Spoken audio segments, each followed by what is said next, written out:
इस वक्त की सबसे बड़ी खबर, पूर्वोत्तर रेल के कटिहार डिवीजन अंतर्गत आने वाले स्टेशन रंगापानी के समीप दो ट्रेन में भीषण टक्कर हो गई है। सूचना मिलने की ट्रेन नंबर 13174 जो कि एनजेपी से सियालदह जा रही थी और एक मालगाड़ी के बीच टक्कर हुई है।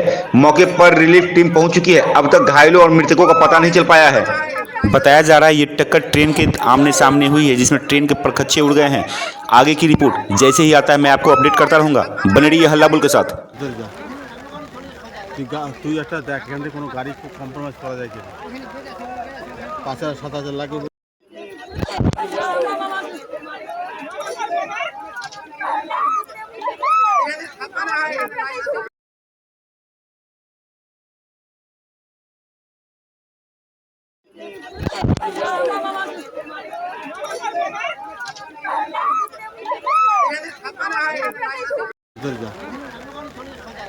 তুই একটা দেখ এখান থেকে কোনো গাড়ি কম্প্রোমাইজ করা যায় কিনা।